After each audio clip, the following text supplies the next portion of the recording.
Okay, this is just a video that I'm doing basically to show how to set up Shorewall Firewall on Centos 6 along with Bind 9 and ISC DHCPD so that you can actually use it as a router. So first thing I'm going to do is to start up the virtual machine for the CentOS. So what I've done is I've installed it, and as you can see, it's a bit complicated here, but it's connected to two network interfaces, and one is the outside one, which is on my normal network, and then the internal one is connected to the to an internal network you just use by the virtual machine. So just log in now.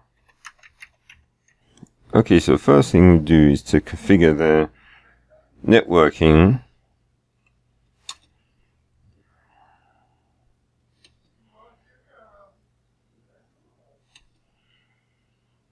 Right, and so what we have to do is change it from DHCP to a static address, because that's how you normally set a router up.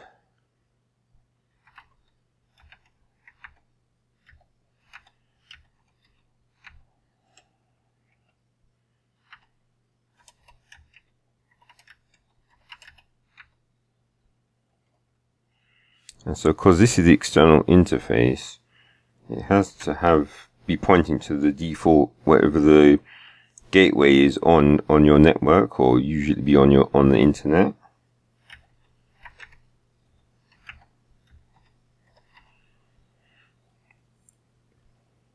And then you have an external DNS server as well that you make sure it points to.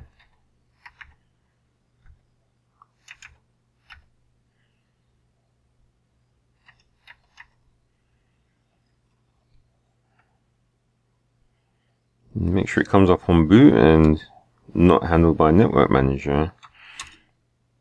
So that's the external one configured. So now you do the internal network.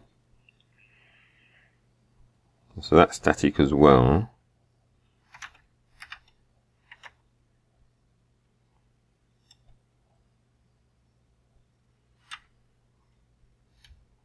And of course it has to be a different subnet from your sort of WAN interface.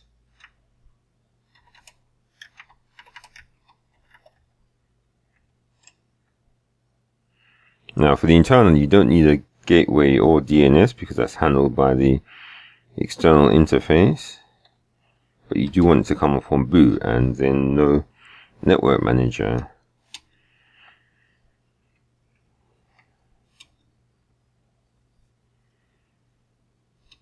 Okay, so that's that done. So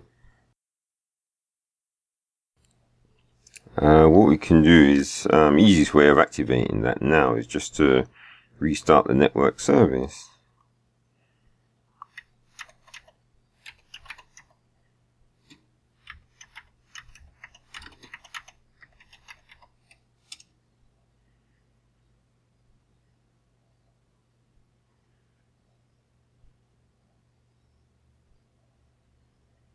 Okay, so that's up, and so now we should also have internet access as well.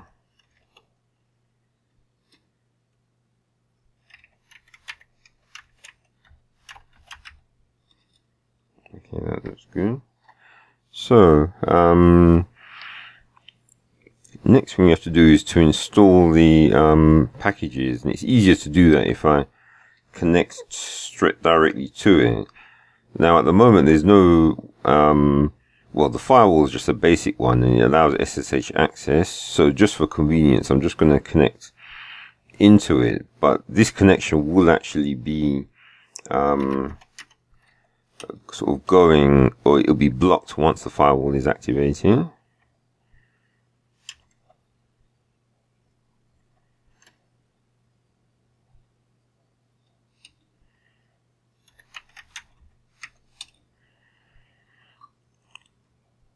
Okay, so, and to help with the installation of the items that I was going to put in, I've basically have a page on, there's a page on my website which actually has the commands that I've used, and it's a bit under construction at the moment, but obviously it's going to have the sort of video once it's actually done. So, but for the time being, I'm just using it to get the commands that I used in order to set things up. Okay, we don't actually need that anymore because it seems some things have changed with regards, because Shorewall used to be available from EPL release, but for some reason it seems as if the maintainers resigned. So that then means that it's now you have to install it manually. Alright, so that's just the bind and the DHCP service that I've installed. And so the next thing we have to get is the RPMs. So we have to actually install them manually. And so if you go to this link here, basically that takes you to a site where someone's created some RPMs. And I mean, yeah, I suppose they're pretty safe because simply they're Perl scripts. It's not like it's got any sort of binary executables in them.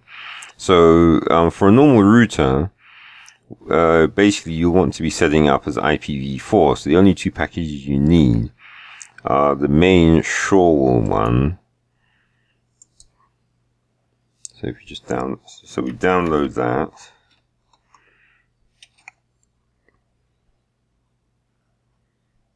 And then also Shorewall core as well.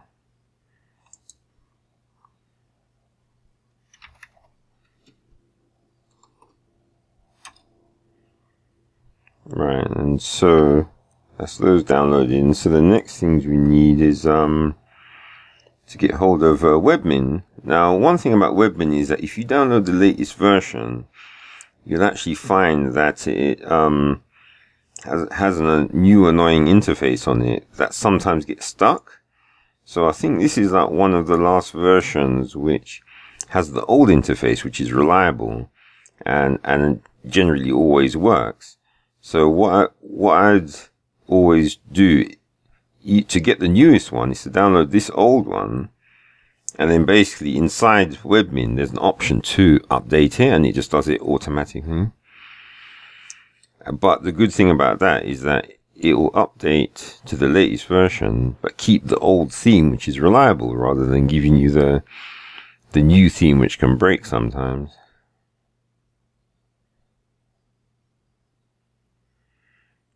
Oh, looks like my internet's decided to get slow, but sometimes it likes doing that during the when you're trying to record a tutorial.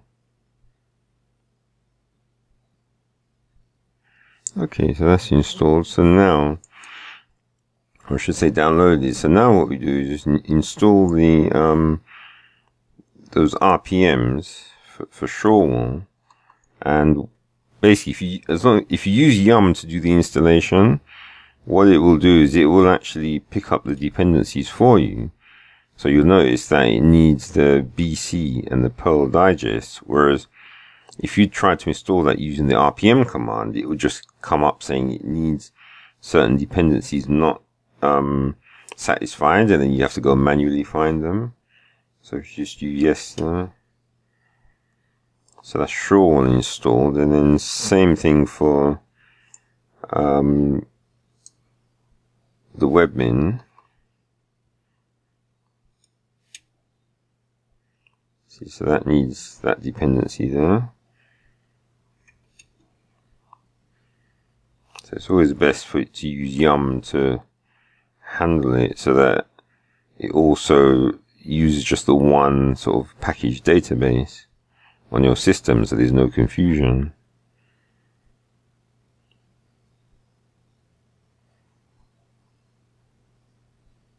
Okay, so that's Webmin installed, and it's set up as well, so it can access it.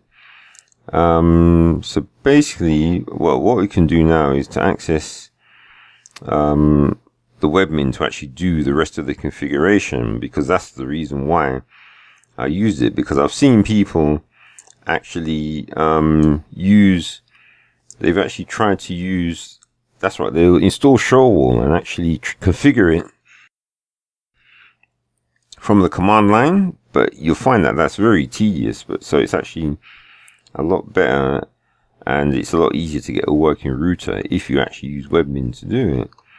So I've just got to make one other change in the sysctl file, just so that the network forwarding is enabled.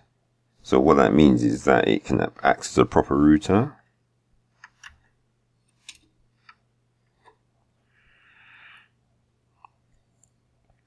Okay, so now the final thing, I suppose I could do it now because we have all the services installed, is actually enable and disable them so that they will actually be running.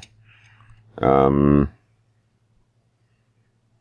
basically the DHCP, don't need IP tables because Shorewall's taken over from them.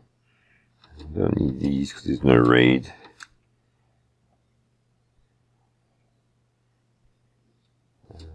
Don't need these.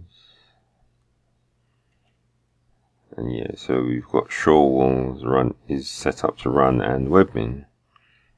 Oh yeah, I forgot. Yeah, named for the DNS as well. Okay, so they're set up. So I haven't started the services because that'll just happen on reboot. It's just easier doing it that way. So the next thing, so now what we're going to do is go into Webmin, and so basically to connect to it initially, you basically use the IP address that you set on the WAN interface. So for the time being, that will work.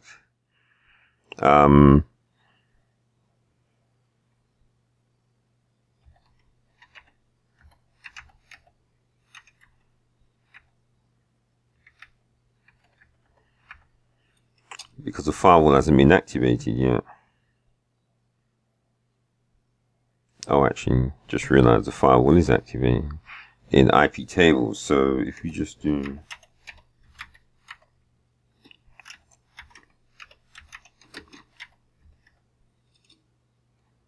okay, so that should work now. And so you have to connect with HTTPS, and of course there's no certificate there, so you have to add an exception, and then basically you just log in with whatever the root password is for the CentOS that you set when you did the installation.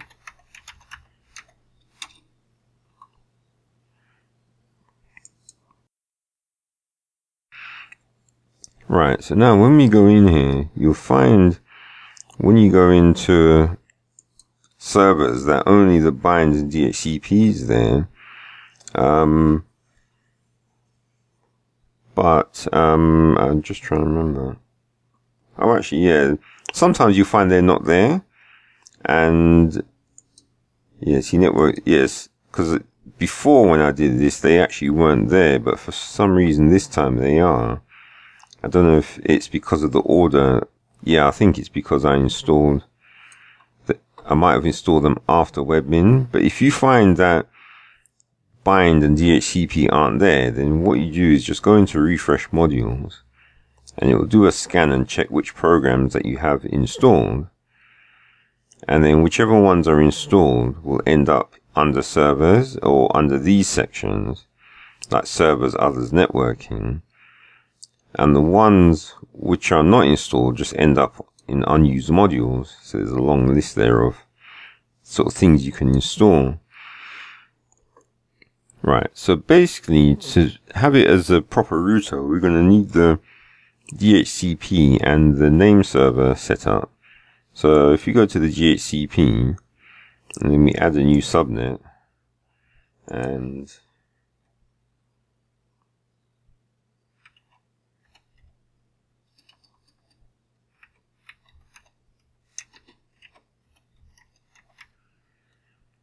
And then basically you put in the network address of the LAN side. So if we just check that, you can see that the LAN side is 2.1. That's the IP address. But for a network address, it has to end with a 0. And then the net mask is, as usual, it's the 255. And yeah, 255 or /24. And then for the range, you just basically set whatever range you want. So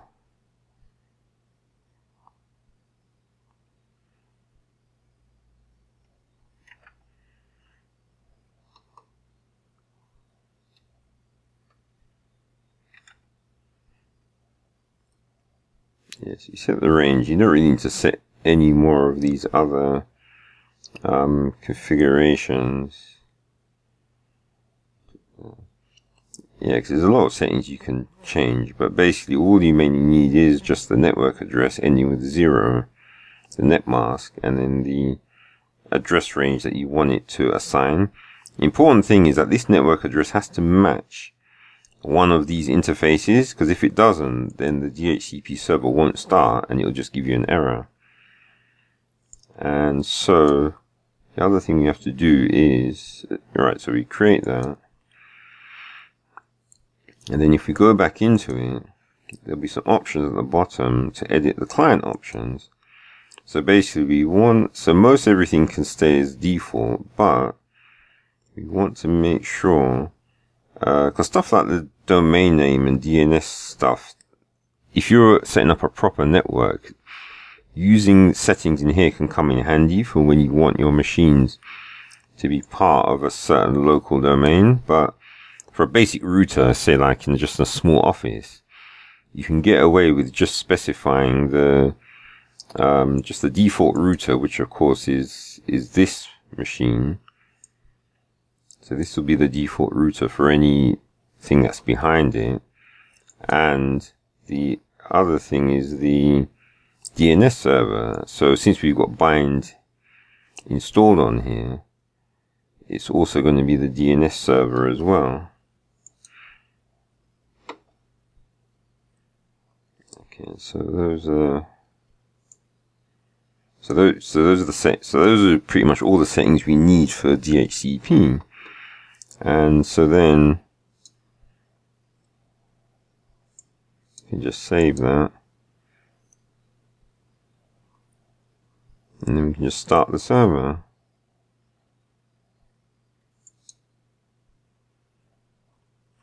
Okay, it looks like it says that started. So the next thing we have to set up is the DNS. And now this is the one where you have to actually know what you're doing when it comes to how DNS works, and it's bind especially, because there's a few settings you have to, where they can sort of catch you out anyway, is the best way to describe it. So the first thing is, we'll want for forwarding, we need that forwarded to the DNS server, which is on the sort of network which is external to the router. And so that, yeah, is 254. So what happens is, that means the bind running on here will, if it can't look up an address in its own database, it will forward the query to this server in order to find out what the IP address is of a host. So yeah, that's straightforward. But the next one, right, that's it. So this is the other thing, is by default, bind will listen on just the local host address. So you run it and find that no one can access it because it's only listening on the local server and no one on the network can get to it.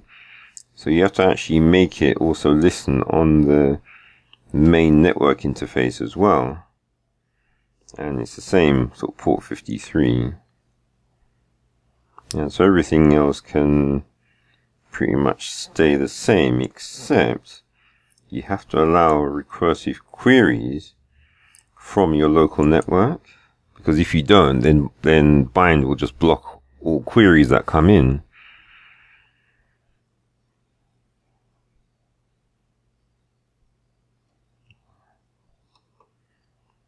And so it's actually, so the whole network is 0/24. So now that will allow, so because we've got listening on the network interface and allowing queries from the interface as well. So now that should be enough to allow it to actually act as a, as a server. So now if we just start it, okay, so that's running now. So the final thing that we have to set up now is the firewall. So what I've done is I have another virtual machine sort of running Clipbucket here, just using it as like a test. And what it is, so this is connected to the internal interface, and it should get a IP address from the router.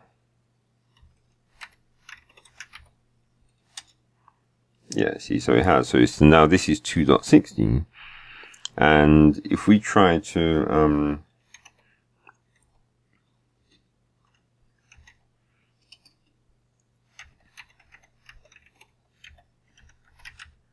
so if we try to ping outside, it won't work. So just trying to think why.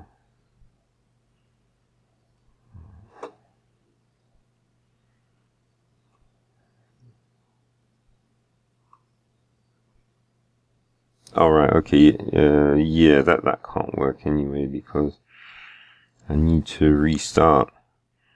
But anyway, what we'll do first, because in order for this machine to get out to the internet, I have to configure the masquerading in Shorewall. So basically, to do that, we go into networking and into Shorewall Firewall, and the first thing we have to do is to set up some zones so that the firewall can know where the packets are supposed to go from and to. So if we so all we really have to do is add, because we've got two network interfaces, we just have to add two more.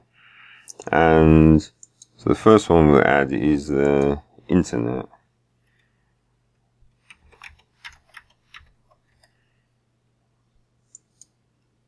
And the parent zone is just any, doesn't matter. And so we just create that. I don't need any didn't need to put any options in to there. And so the last zone we need is the one for the local network.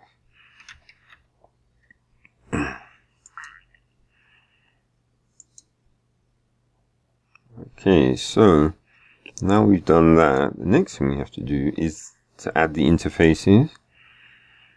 So what you'll find is this, for some reason, the config file seems to cause some weird things to appear in the configuration for Webmin. So basically, if you see anything weird here, like with a question mark or funny character, then just basically delete it, and then just add the interfaces in. So we've got East 0 is the one for the internet.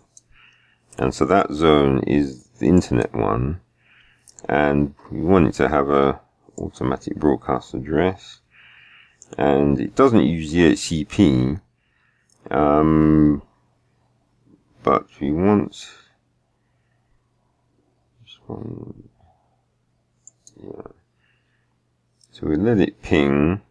Don't reject private IP, because I'm using private IP at the moment, because some of these settings you use them if you're on a router which is properly on the internet, but because I'm just testing, and just want to get it to work quickly, because normally you'd have to turn these settings on and then check to see if your router is still working, but these settings are obviously good for if you don't want people to be attacking your router and trying to find vulnerabilities in it.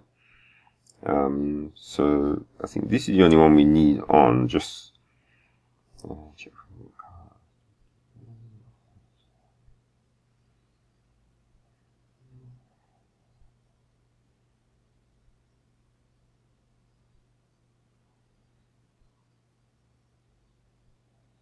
Okay, yeah, that should do. So we create that. And then, so now we have to add the interface for the internal network. And so that's ETH1. And then that is in the zone, LAN zone. And we have to make sure, and I found, one thing's for sure is that you definitely have to,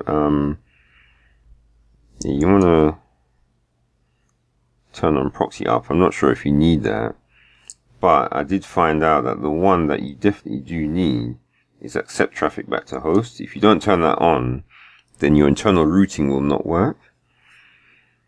And yeah, I think that's what it should need. So you create that as well.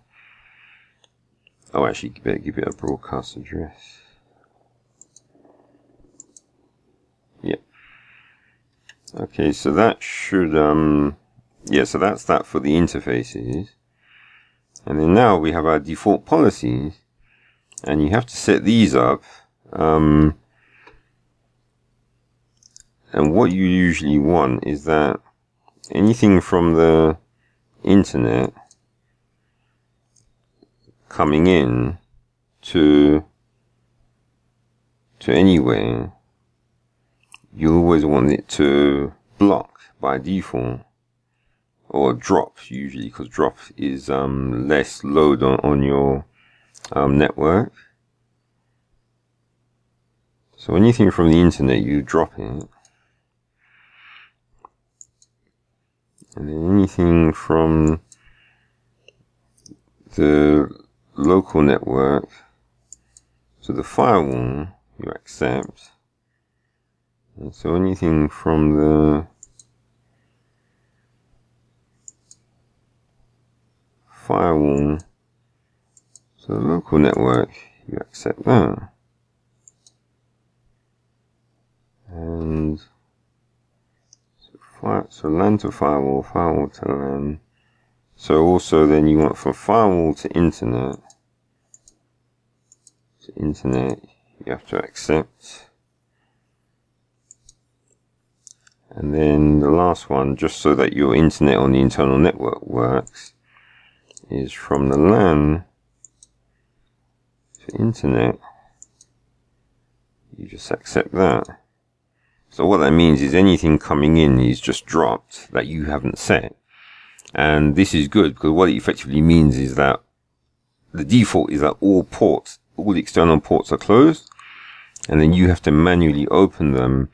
So if you never put this policy here, then you could actually end up with ports open that you don't know about. But making sure that your internet in to anywhere is dropped, then that means guaranteed you've got no open ports, and you have to now manually open any ports that you want to let in.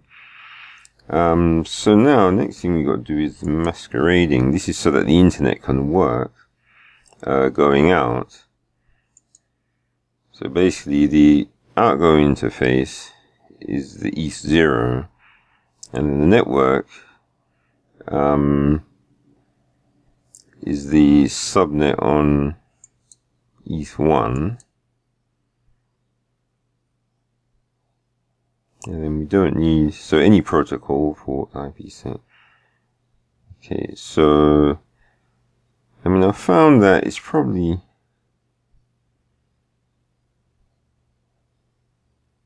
yeah, okay, so leave it at that. So if you create that, so now that should, yeah, I think that's all we need for an actual, the internet to work.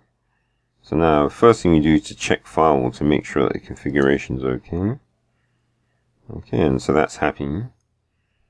And yeah, it gives this warning, but it always gives this, Yeah, so that's good. So now, oh yeah, one final thing is that if you try, you can start the firewall and try to start it, but it actually won't start because basically there's a default setting in Shorewall in the configuration file. Yeah, I know. You've got a choice. You can either edit it using the from the command line, or in Webmin there's actually an option to just edit the file directly in Webmin. And so where it has here this startup enabled, so you want to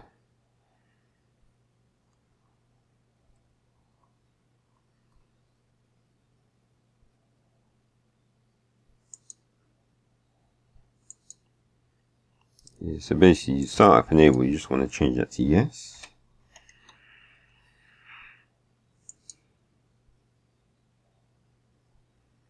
Right, and so now that that's set to yes,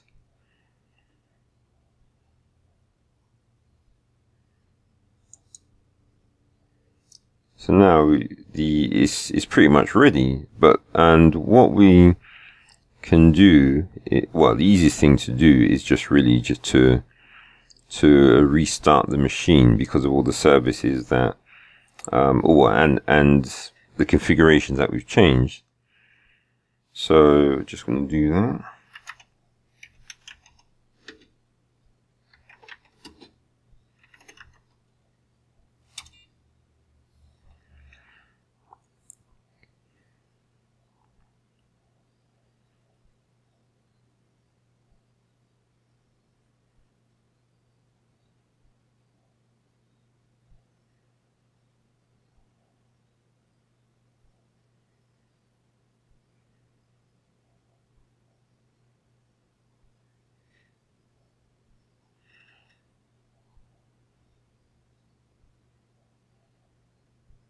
Okay, so that started up. So what we'll find is if we try to SSH in, it doesn't work. So now it's the firewall. It's like we're on the outside on the internet. So we don't actually have any access to the network, which is like behind the CentOS router. So even if you try connecting from here, nothing's going to happen.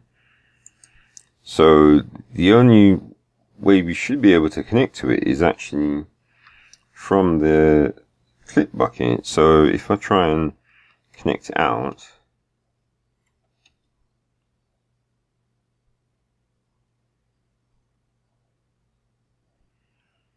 okay, let me just check something.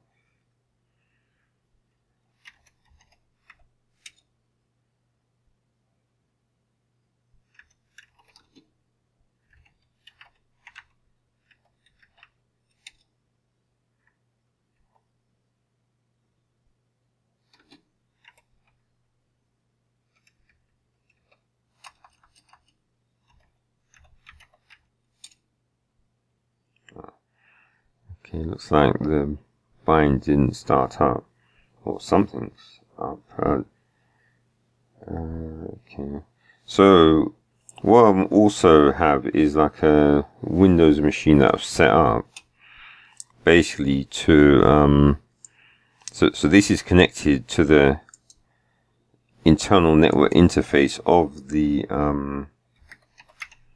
CentOS sort of router machine. So this is like on the inside of the network.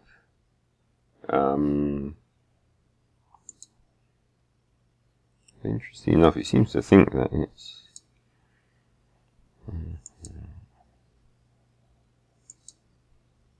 okay. Yes, the network is down. So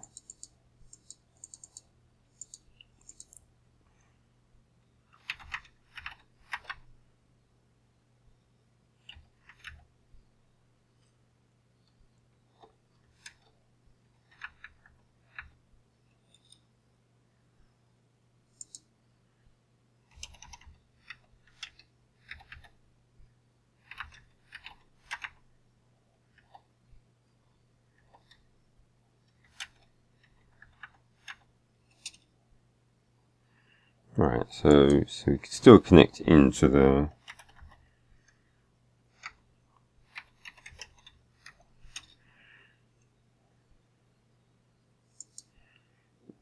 so basically, so this is a connection into the router as if we're on the inside of the network.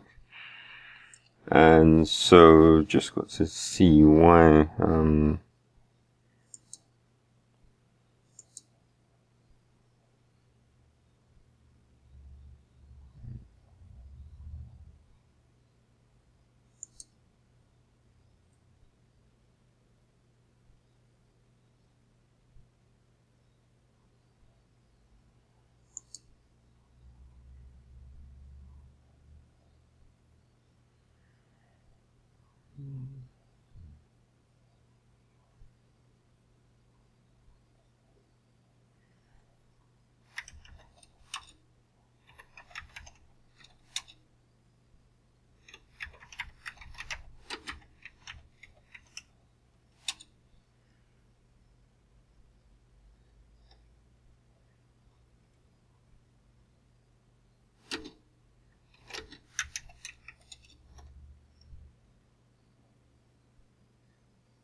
okay, looks like something happened there because the bind is not listening.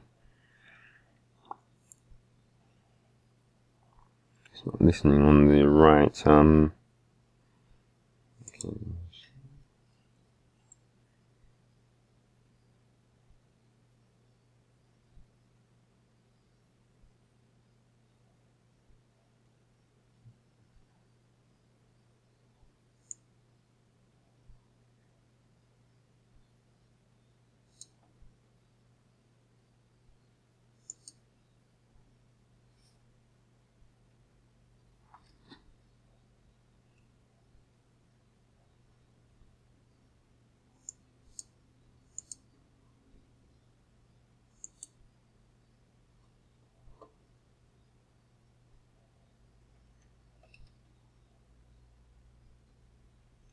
Okay, it looks like you have to put a space. Yeah, so that's something to remember. Yeah, so it's not a comma. You have to actually put a space between the addresses. So that's the reason why it wasn't, yeah, so that's better now.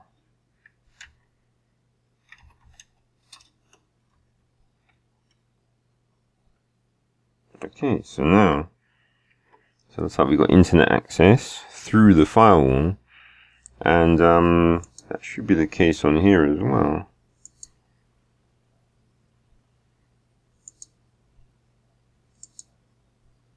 Okay, and there you go. So we have our internet access from Windows and from a Ubuntu machine through the Shorewall Firewall to the network. And so that's the